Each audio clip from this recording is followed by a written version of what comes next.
In this lesson, we will be exploring heating and cooling curves. Heating and cooling curves are used when a reaction undergoes both a temperature change and a phase change. A heating curve is used when there is a continuous input of energy from the surroundings. This means that the total energy of the system is continuously increasing. Either kinetic or potential energy is increasing, but not at the same time. Fusion and vaporization are endothermic phase changes. That is, energy is needed to overcome the attraction between the particles. Intermolecular attractions are the forces that are broken if a molecular substance is being melted or boiled. However, metallic bonds between metal atoms and ionic bonds between ions are broken when metals and ionic substances melt or boil respectively. This is a general heating curve. Notice for when you're asked to reproduce a heating curve that on our axes we have time on the x-axis and temperature in degrees Celsius on the y-axis. You'll also need to label your y-axis with the temperature. A sloped line represents a temperature change along that y-axis, whereas a horizontal line means that there is no temperature change happening. And we know from the first part that when there's no temperature change, then it must be undergoing a phase change. This heating curve can be broken down into 5 general steps. The first step, right here, is the heating of the solid. There is an increase in temperature, so there's an increase in the kinetic energy. And since there's a temperature change, there's going to be no change in the potential energy. Remember, both of them cannot be changing at the same time. It's one or the other. There's increased vibration of the particles about their fixed lattice positions in the solid. Once the temperature, this heating curve is for ice, reaches 0 degrees, we have the second general step, and that is the fusion or the melting of the solid. Here there is no temperature change, therefore there's no change in the kinetic energy, but there is an increase in the potential energy as this is being warmed. The heat absorbed increases the potential energy of the particles in the solid, weakening the attraction between the particles, so that the particles can move freely as they become free from their fixed position and the substance changes into the liquid state. The third general step that we have here is the heating of the liquid. Again, there's an increase in the temperature, so there's an increase in the kinetic energy, but there's no change in the potential energy. Particles move more freely, but the attractions are still strong enough to hold the particles in the liquid phase. Then we have the fourth general step, and that is the vaporization of the liquid. Here again, there is no temperature change, as noticed by the horizontal line, so there's no change in the kinetic energy. Instead, we have an increase in the potential energy.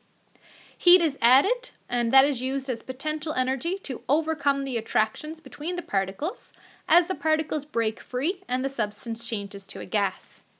And the last step here, number 5, is the heating of the gas. Here we have an increase in the temperature, so there's an increase in the kinetic energy and no change in the potential energy. We're just adding heat to the gas particles so that the gas particles move faster. There's no further change after this.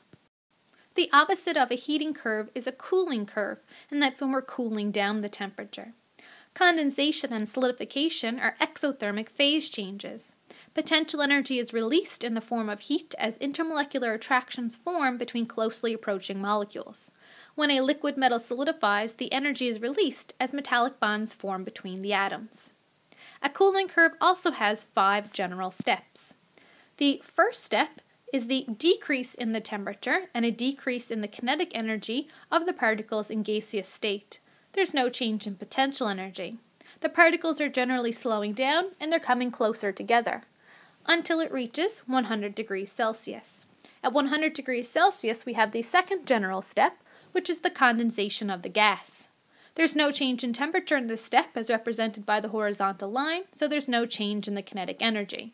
Instead, the potential energy is decreasing since overall we have a negative slope.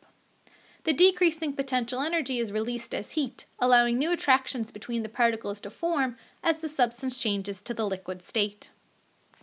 The third step is the liquid step, and that's the cooling of the liquid. We're decreasing the temperature here from 100 degrees Celsius down to 0, so there's a decrease in the kinetic energy. There's no change in the potential energy, however. The particles slow down even more, and they're moving even closer together in preparation of becoming a solid. The fourth step happens at 0 degrees Celsius, and at 0 degrees Celsius we have a decrease in the potential energy. The decreasing potential energy is released as heat, allowing stronger attractions to form between the particles as the substance changes to the solid state. The last general step we have is that of the cooling of the solid. We're decreasing the temperature of the solid, so we're decreasing the kinetic energy. As more heat is released, particles vibrate less and less in the solid. No further changes can occur. I now encourage that you attempt thermochemistry worksheet number 5. This will allow you to practice just simply sketching, heating, and cooling curves before we move on to calculations involving them. For a system that undergoes both a temperature change and a phase change, the total energy may be calculated. For phase changes, recall that we are going to use the formula Q equals N delta H, and for temperature changes, recall we use the formula Q equals MC delta T. Remember that delta H is specific to the phase change taking place, and that the specific heat capacity is specific to the phase of the system. Whenever we're attempting to determine the total heat absorbed or released by a system, we can follow 4 steps. We draw the corresponding heating or cooling curve as practiced prior to this. For each phase change, we're going to find the energy using Q equals N delta H. For every temperature change, we're going to find the energy using Q equals MC delta T. We're going to convert the answers all to the same energy unit, whether that's joules or kilojoules, and we're going to add those values together to find the total energy. Let us go through the example. Calculate the total heat needed to heat 2.5 grams of water at 20 degrees Celsius to 120 degrees Celsius. Notice that some students make the mistake when they read this example.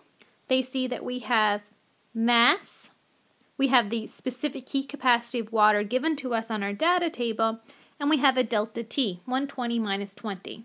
And a lot of students misinterpret this question and think it's simply Q is equal to MC delta T. However, you have to have the state of mind to realize that between 20 degrees and 120 degrees is 100 degrees Celsius, where water undergoes a phase change. So this question actually has a phase change and a temperature change, therefore we need a heating or cooling curve.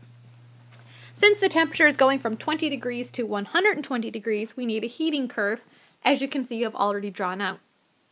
There is an increase in temperature in step number 1 from 20 degrees Celsius, our starting point, to 100 degrees Celsius, where in step 2, water undergoes a phase change, represented by the flat horizontal line, and then the water will heat up from 100 degrees Celsius to our end point in the question, 120 degrees Celsius. This opens up to 3 steps, and therefore 3 calculations are required. Notice that for step number 1, this is undergoing a temperature change, so we're going to use Q is equal to MC delta T. We were told that we had 2.5 grams of water. Between 20 and 100 degrees Celsius, water is a liquid, so we'll use the specific heat capacity of water as a liquid, which is 4.184 joules per gram degrees Celsius. And for that line and that line only, there is a temperature change of 100 degrees Celsius as the final temperature reached by that line, and it initially started at 20 degrees Celsius. So notice that we're doing the temperature change of each individual line segment, not the entire question. When you do this out, we get 2.5 grams times 4.184 joules per gram degree Celsius, and 100 degrees minus 20 degrees is 80 degrees Celsius, just to see our significant figures. Therefore, with 2.5 grams, we should have 2 significant figures. That will be 8.4 times 10 to the 2 joules, or if you want to do it in kilojoules, 0.84 kilojoules. Step number 2 involves a phase change. Here we have a flat horizontal line, no change in temperature, so we're going to use Q is equal to N delta H, or mass over molar mass, delta H. we have 2.5 grams of water with a molar mass of 18.02 grams per mole. We look up the delta H in our data table for 100 degrees Celsius, and that's 40.7 kilojoules per mole. Moles cancels, grams cancels to give us an answer to 2 sig figs as 5.6 kilojoules. The very last step is another temperature change, so we have to use Q is equal to mc delta T. We have 2.5 grams of water. Now water is above 100 degrees Celsius, so it's in gas state, so we have to use that specific heat capacity of 2.01 joules per gram degree Celsius. And there is a temperature change. The final temperature reached by that line segment is 120 degrees Celsius, and the initial for that line segment is 100. Therefore, to 2 sig figs, it's 1 times 10 to the 2 joules, which is equal to 0.10 kilojoules. That is the heat for each individual step, but this question asked us to calculate the total energy. In order to get the total energy, we have to take Q1, add it to Q2, and add that to Q3. And remember that they all have to have the same units. So I'm going to take 0.84 kilojoules, add it to 5.6 kilojoules, and then add on 0.10 kilojoules. Remember that when adding, you have to take the least number of decimal places, and we only have 1 decimal place in 5.6. So my final answer here is 6.5 kilojoules.